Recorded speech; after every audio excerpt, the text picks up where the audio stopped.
नौजवानों, क्या मेरिट के आधार पर नौकरी मिलनी चाहिए कि नहीं मिलनी चाहिए? आपकी ताकत के हिसाब से आपको काम मिलना चाहिए कि नहीं मिलना चाहिए? अगर आप होनहार हैं तो आपके नौकरी का आपको हक है कि नहीं है?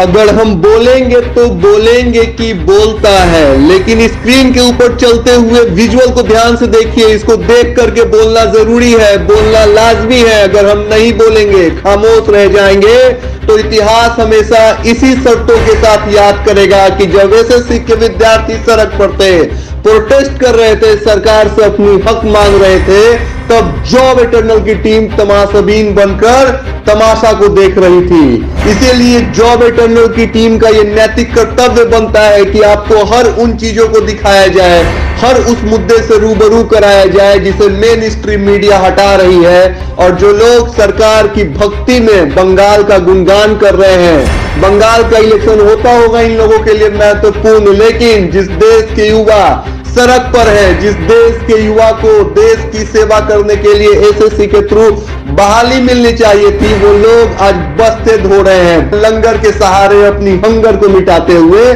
दिल्ली की सड़कों पे घूम रहे हैं, तपती हुई धूप में अपना हक मांग रहे हैं। ये वो लोग हैं जो एसएससी के टियर 1 से लेकर के मेडिकल फिटनेस तक को पास करके 54,000 रिक्त वैकेंसियों पे अपना हक और अधिकार मांग रहे हैं, लेकिन सरकार को कुछ भी नहीं दिख रहा है। बदले में इनको पुलिस के नाराजगी और गुस्सों का सामना करना पड़ रहा है। विद्यार्थियों के साथ लाठीचार्ज, बर्बरता जैसे सलूक हो रहे हैं। इन सब घटनाओं को देख करके जॉब एटर्नल की टीम आंखें कैसे मूंद ले, मुंह कैसे मोड़ ले, अपने आप को जवाब कैसे हम दे। इसीलिए आज बोलना जरूरी है। आज अगर नहीं बोल पाए, आज अगर एसएससी के विद्यार्थियों की हम आवाज न बन पाए, तो कहीं ना कहीं खुद के पैसे से बेईमानी होगी। इस बेईमानी को ताक पे रखते हुए आपके सहयोग और साथ का ही असर है कि पिछले 3 दिनों से न जॉब एटर्नल की टीम का जज्बा रुका है, न जोश ठंडा हुआ है। एसएससी के मेरिट होल्डर विद्यार्थी सड़क पे हैं। पूछना चाहिए सरकार से यह सवाल कि वो लोग अब देश की सेवा करेंगे या सड़क पे खड़े होकर अपना हक और अधिकार मांगेंगे। स्किल डेवलपमेंट भारत के लिए एक बहुत बड़ी अपॉर्चुनिटी है। पूरे विश्व को 2020 तक करोड़ों करोड़ों लोगों की जरूरत है। दुनिया के वर्कफोर्स को प्रोवाइड करने का सामर्थ्य हमारे पास नौजवान है, लेकिन अगर वो स्किल्ड मैन पावर नहीं होगा तो जगत में उसको कहीं स्थान नहीं मिलेगा। और इसलिए हमें एक तो वो तैयार करना है जनरेशन को, नई जनरेशन को जो जॉब क्रिएटर हो, और दूसरी वो जनरेशन हो जो जॉब क्रिएटर नहीं बन सकती है, लेकिन कम से कम लोग उसको जॉब के लिए ढूंढते आ जाएं, इतनी कैपेसिटी वाला वो नौजवान तैयार हो। और उन बातों को लेकर के अगर हम चलते हैं और इस प्रकार का एक स्किल्ड वर्कफोर्स जो पूरे विश्व की रिक्वायरमेंट है आने वाले दिनों में, हम उसी को आज से ही तैयारी करते हैं तो हम उस रिक्वायरमेंट को पूरा कर सकते हैं। 2014 में सरकार बनाने के साल भर बाद भी पीएम मोदी ने देश के युवाओं को नौकरी देने के लिए एक विजन रखा, जिसकी बुनियाद इस बात पर थी कि हमारे पास युवा भी हैं और नौकरियां भी हैं। दिक्कत बस इतनी सी है कि नौकरी से मिलाप का युवाओं में कौशल नहीं है। इसलिए युवाओं के हुनर को तराशने के लिए प्रधानमंत्री कौशल विकास योजना शुरू हुई। इसके लिए एक मंत्रालय भी बनाया गया था और तब देश के पीएम ने युवाओं को सपने दिखाए।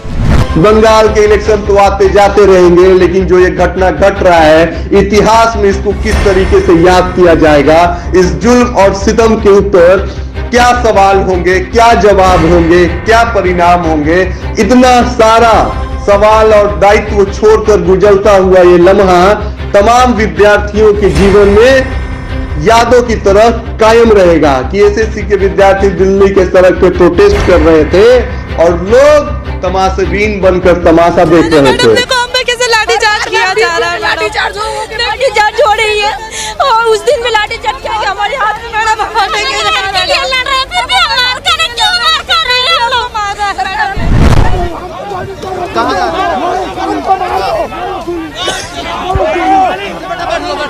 तो देखिए यहाँ पर आप देख सकते हैं किस तरह से इन्हें खदेड़ा जा रहा है, किस तरह से इन्हें अंदर भरा जा रहा है।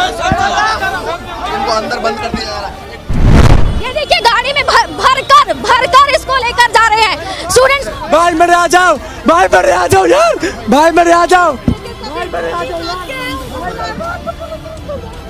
देखिए किस तरह से धक्का देकर इन्हें भरा जा रहा है। आप देख सकते हैं जो स्टूडेंट्स हैं यहाँ पर, अब किस तरह से।